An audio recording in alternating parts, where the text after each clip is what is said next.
Welcome, everyone. How are we doing? I will say this conversation will be extremely lively. Michael, thanks for joining. So before we get started, I do want to start with an icebreaker. And I think in the theme of this chat today, I actually used ChatGPT to find this icebreaker. So please throw in the chat. Michael, I'd love to hear your answer as well.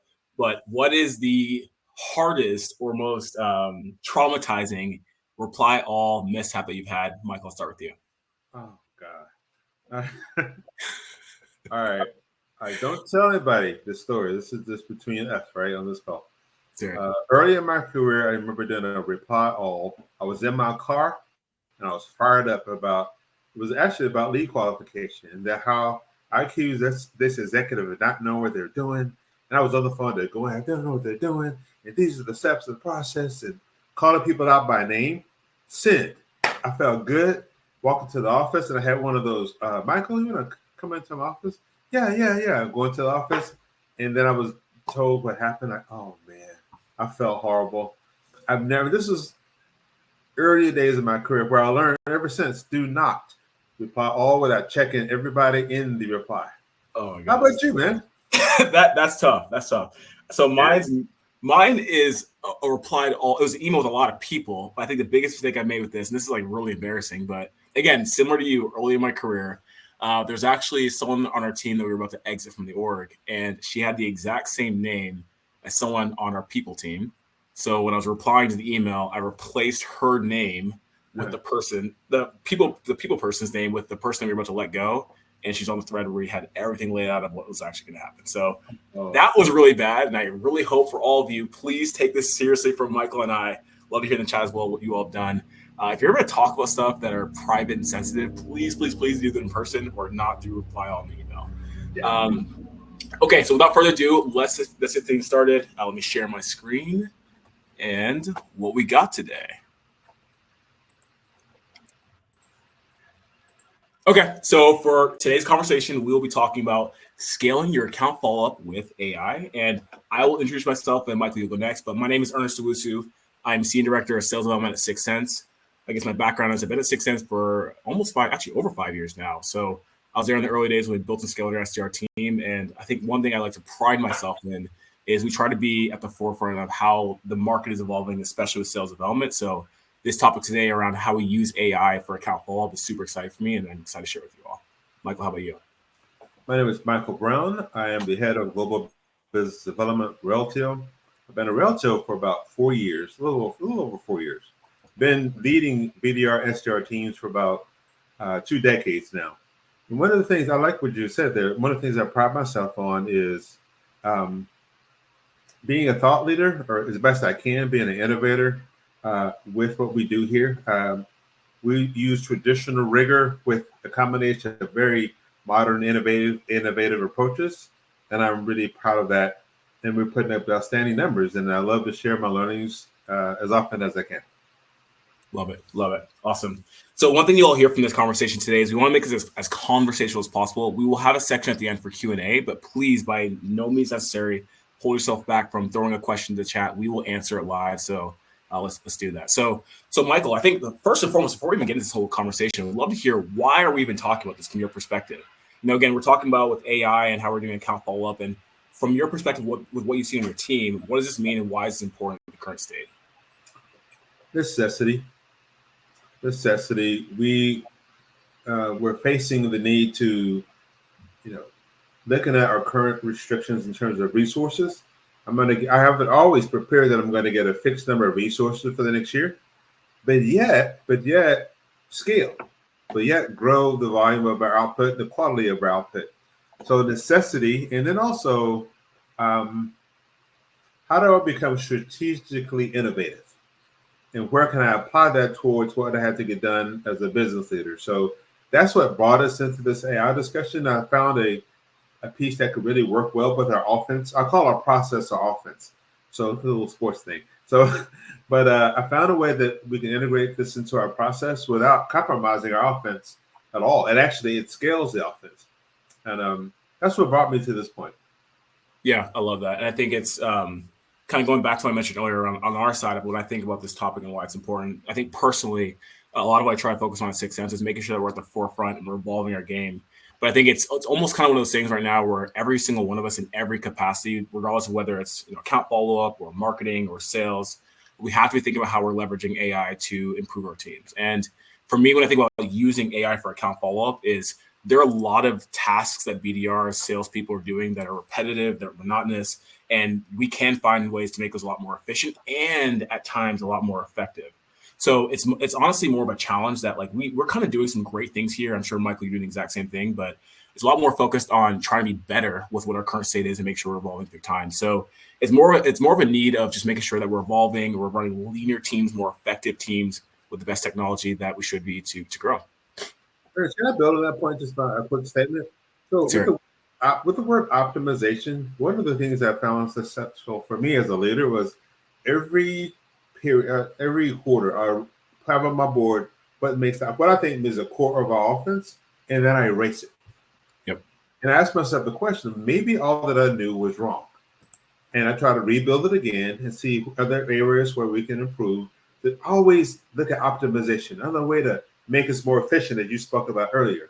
To do what we have to do, and sometimes it's the same, but many times there's a different wording, a different email structure, different cadence that works. I'm always looking for optimization of our VDR team. Yep, I love that. So before we get into, I think a really important thing to talk about in terms of account follow-up, and that's exactly what this is. I do see a question in the chat where it says, I'm curious, what are the main challenges you faced with AI implementation? So, Mike, I can take that, but love to hear your thoughts as well. Okay. The biggest challenge I see with AI is you're kind of, as I mentioned earlier, we're solving for efficiency and effectiveness. Now, at times, there's a challenge of like doing more while retaining the same level of quality that you want to have that you with like fewer people or with more resources. And think about email, for example, right? Using email in an effective way to send out more emails, to personalize those. Sometimes if you're not good at what you put into those emails or the prompts or how you're crafting your messages, those quality emails may not be quite what you want them to be. So the QA system that has to be set in place to make sure that you're looking at what you're actually sending and making sure it's actually the quality you want is the biggest thing I've seen in terms of implementation. I asked my team the question. I have to assume that we're the best group of email writers the world has ever seen. or perhaps as a way to optimize and also personalize what we're doing. So one of the challenges was really just adjusting the mindset of the team. Yeah. It wasn't a threat to us. It was an area for us to optimize and to get better. So let's collaborate. And once we saw the power of that collaboration, meaning the AI writer, our team, and myself kind of leading this and bringing the team into the process, the adoption curve was immediately on the positive. People got behind it. Oh, this is great. And we saw it in results in terms of open rate and reply rates. Yeah, I agree with that. I think a lot of it just comes down to building a system of trust. Again, I've written emails for years. I'm sure Mike, or done calls for years. I'm sure Mike, you've done the same thing. And sometimes as salespeople, we're so focused on like what I do is the very best, and there's no way anyone else can do any better than that. So when you're implementing AI, it's kind of just allowing people to let go of their Legos, as some people call it, and allow the AI to operate a lot more efficiently so they can do more of what they can be doing in other areas. Okay, so switching gears again, I appreciate the question from Anonymous in the chat, but I want to talk about account follow-up, what that actually means. So I know you have a great slide in here I'm going to share really quickly, Michael, but would love to hear your perspective on account follow-up and what that means from your side of the business.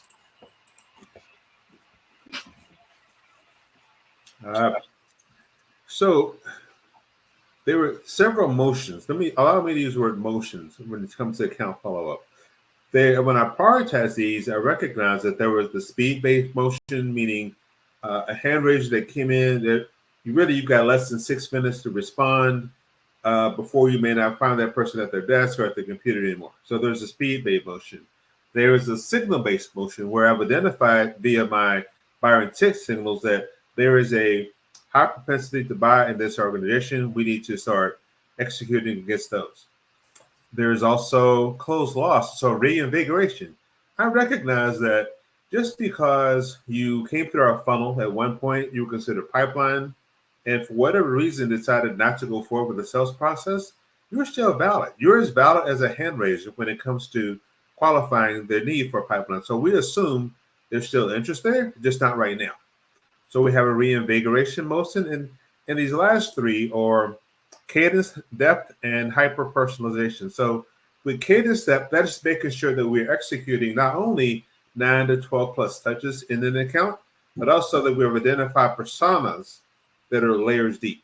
And when you do that, we've also recognized more time spent researching the personas, researching the account, crafting the messaging. And so with those 5 priorities, our team is really, really busy. So AI allowed us to, when I mentioned scale up, that's AI is our 6th priority, where it's always working to the age. Right now, we have it pointed towards the aged engagements, those leads that were engagements that were about 60 days old.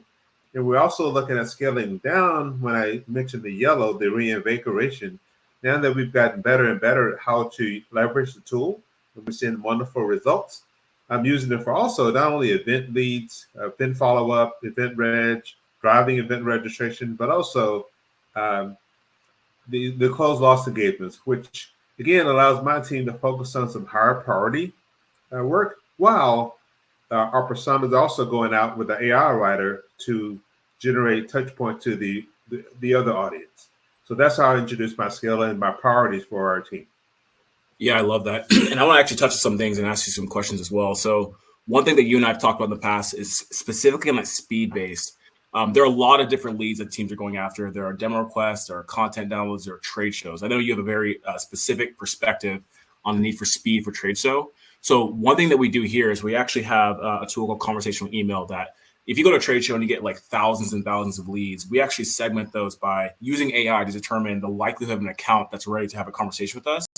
The ones that are not, we still follow up with them. But the challenge you see with teams is if you have 5,000 leads from an event and you're only going after the ones that are most relevant, you still have to go after the other ones just to make sure you bring them to the fold.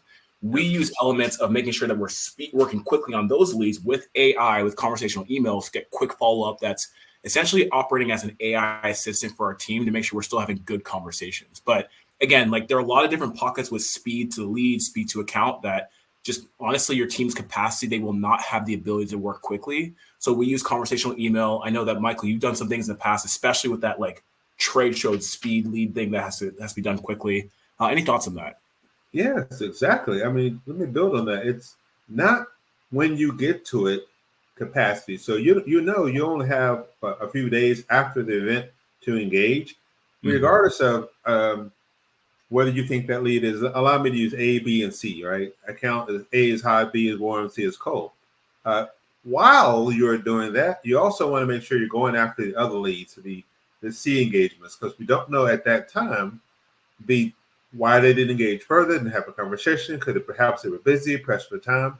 We just don't assume anything. So instead of calling leads cold, or in some circles they call them bad or not as good, listen, everything is good these days. If we have any engagements that somebody came by the booth, they're all good. We just segment how we're going to follow up. So I recognize that we have to have good conversations at the floor, and to translate those conversations into resources that will follow up with my BDR team. That's speed. Also, at the same time now, we're going after the C engagements we got loaded into our CRM to make sure they also get the frequency of touch through our AI engine as well. Instead of waiting 2 more weeks until the BDRs get around to it, we're able to do this at the same time. I agree. And again, that's when it comes to doing any kind of account follow-up. And the reason why I want to share this section is to see like the breadth of what you could do. That's the reason why you have to find different ways to use AI, because at the end of the day, with a lead that comes from an event, if you follow up 2 weeks after the fact, there's a very good chance they're going to lose interest or not want to pursue your account, right? So using AI to quickly scale it out in a manner where the team could not should always be the priority. I want to share something on here too. You put the topic of cadence depth. So I have a very interesting perspective on what we've done here. So a lot of teams in the past, and this has definitely been something that's changed recently. I've seen that like opens and clicks and replies to your email have all gone down. We've actually completely shifted the way we've done our cadences, where instead of like 20, 21, 22, 23 steps with a mix of automated emails and manual emails, we actually cut it down. So right now we're about 11 steps over 18 days, but there's only manual steps within the cadences. And we're using AI writers to quickly write those emails and make sure that we're using, again, a conversational email tool to do automation in the background. So that's a great example of, we know that with the industry, email opens response have gone down. We have changed our system to still allow us to do a very high volume of touches and go all the way down the cadences with really good personalized notes, but also relying on AI in the background to make sure we're still sending emails to these accounts with an AI assistant to make sure they're getting good touches on the account. I love that. Love that. Yeah. All right, cool. So I guess, Michael, any other questions or anything you want to share on this piece before we move on to the next part about resources? You take the word speed. When I mentioned speed-based, it's not just meant for the one circle. You apply that to all circles. Everything we do is that there's a need for speed. I'm a bar from Top Gun there. So the 80s Top Gun, not 2000. Anyway, it's no sir. But there is a need for speed. So we bring speed into the speed of operating our signal-based motion, the speed of operating within our cadence step. How do I manage those 6 hours spent researching and give them time back so we can actually get people on the phone the same day? We're also not hiding behind just emails. This is not an email only proposal. This is the email and outbound calling. Let me repeat that. It's not outbound calling or emails through AI. It's both. You have to add the calling element to get people on the phone to understand more about the project to move them forward. It's done in conjunction with the email. And our engine, as a result, we're more efficient, reaching more people. Our activity numbers are up. And when I say activity numbers up, it's not that we're sending a bunch of emails as bonding. We're responsible with that. It's what that responsibility means. There's a reason why that one person received that email at that time by this person. It's very intelligent, which we believe leads to us getting the rates that we've received in terms of reply rates and open rates, which have been above standards to date. I love that. I love that. And actually, I do see one question in the chat, but I do want to cover one more thing on the signal base. And Michael, if you have any perspective on that as well, I'd love to hear it. So I think a lot of us have seen, because there's so much more information online, most companies have hundreds, if you want to call it, of signals they can go after, whether it's intent data, it's website activity, it's people that change jobs, there's technographic information. Now, a lot of those signals are timely, right? Like if you see that there's certain companies where someone changes jobs, you can't wait 2 months to reach out to them, right? If someone's on your website, they're doing all this research on your company, if they're doing research on these keywords, you can't wait a month or two to go after those.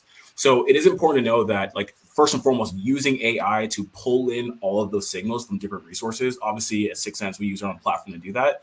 But the quick follow-up on that is really important too. So one thing we're also using, aside from our email writer tool, as well as conversational email, we actually made the purchase of Orem, which is a power dialer. So we're building lists off of these signals from accounts that are in market to make sure that we're hitting them quickly and trying to have a conversation, because the reality is we don't want to miss out on the signals, but because we have the AI within Orem, we're able to quickly go after those accounts and try and get a conversation that way. I don't love that approach. I call it moving from knowing to we want to know that we know that we know that we know when we reach out. So we're very confident that we're going at the right people at the right time with the right message. And I love what you're saying there, Ernst. Yeah, love it. Love it. So I see a good question here. I'll try to answer it first, and Mike, I'll pass to you. But the question is, what features do you prioritize when choosing AI tools for account follow-up? So again, kind of going back to the ones we focus on. So we have conversational email here. We have Orem. I do see there are some tools out there for social media, which I'm a little bit hesitant to use those because I know at times it can kind of mess with your LinkedIn profile.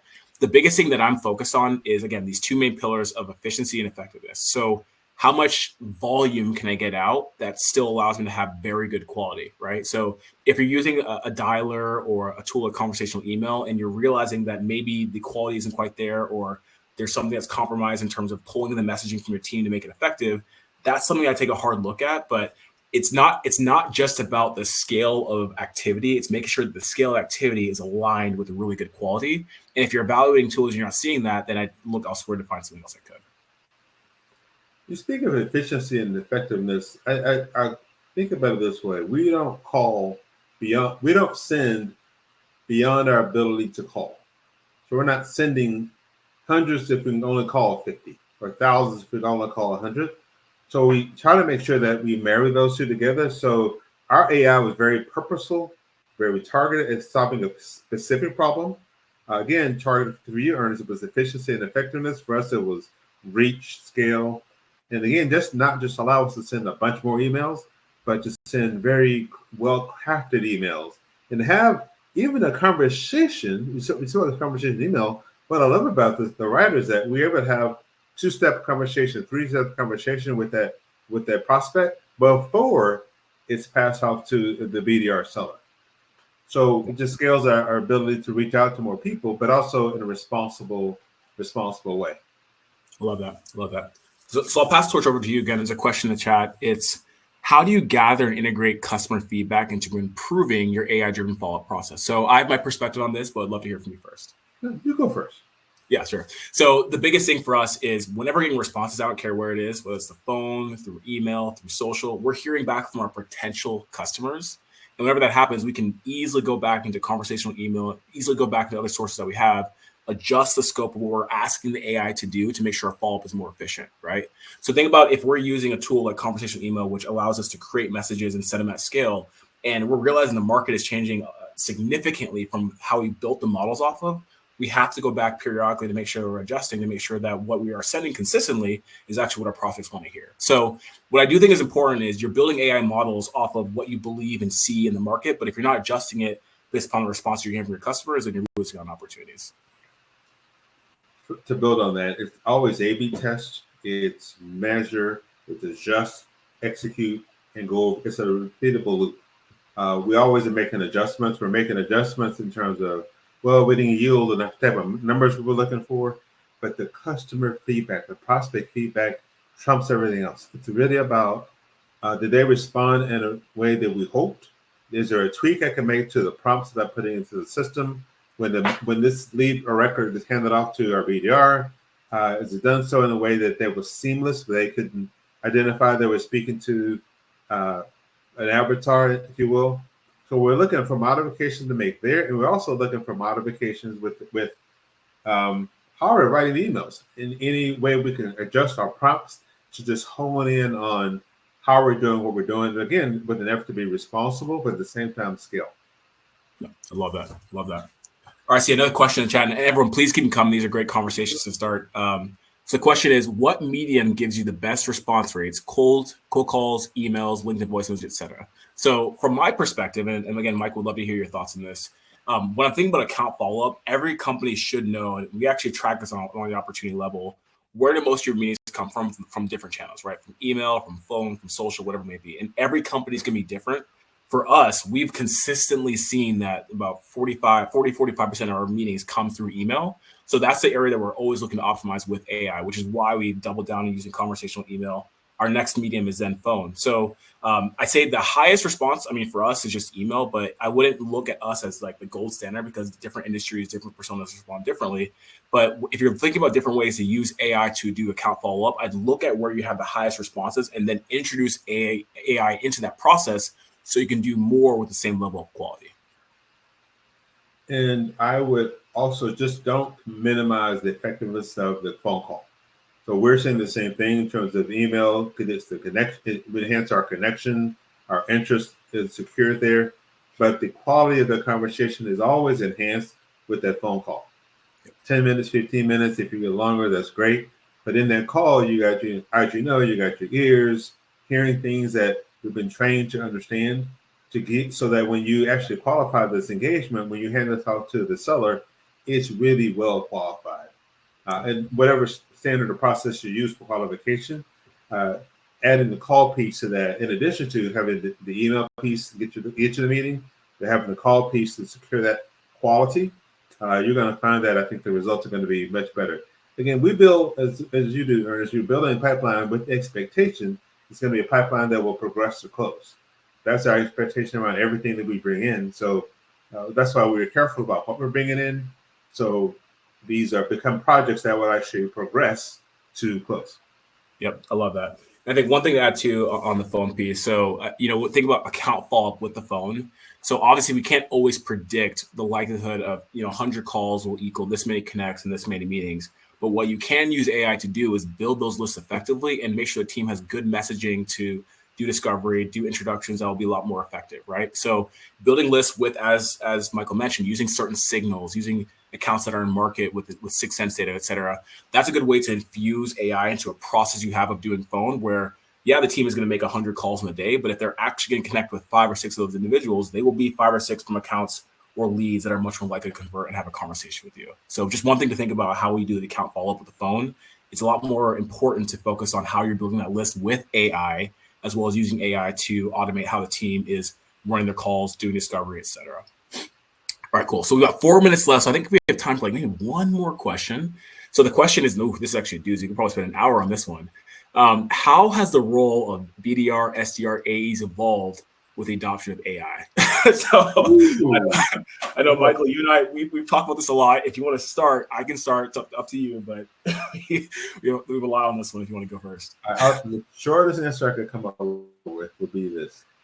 I wasn't certain at first if this was a threat or an opportunity to optimize. Once I adopted AI, I found that it's making us more efficient. And I'm just not saying this because we're having this meeting, but I was looking for efficiency and optimization. How do I get a team of 9 to operate like a team of 18? How do we get a team of 18 to operate like a team of 36? So with that in mind, looking for ways to scale operation. It's much, I was in the early days of BDR, SDR, way back. I won't give my age away, but it has evolved, gotten much more strategic. And if you include some of the aspects of account-based selling, account-based marketing, account-based everything into this, it's a really nice blend of the way we sell. Not how we sell, but the way that we go about it. And also you see that's where we differentiate. We differentiate by the way that we sell. We differentiate by the way that we sell. I'll turn it over to you, Ernst. Yeah, it's interesting because, I had the unique opportunity at 6sense of talking to a lot of customers around how they're prospecting, how they're building their teams.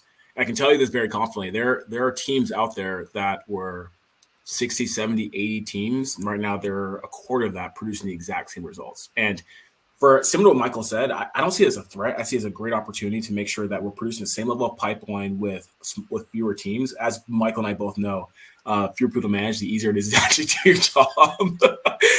So I think for the scope of the role, it's becoming a lot more complex. Like you cannot play the volume game because with the introduction of AI, there's a lot of good content. There are a lot more calls that are going out, and it's a lot easier for our prospects to decipher what's good versus what's not. So the game has up leveled to the point where SDRs, BDRs, and AEs have to be a lot better at their job and a lot more skilled at what they're sending out and how they're making their calls. So I think it's a good thing. It's going to make sure the industry is evolving and making better sellers at the end of the day. But it is interesting to see how there are some teams out there that have done a lot more with far less. And, it's exactly kind of what we want to see. I have to build on that because the profile of the SDR has changed for me over the years.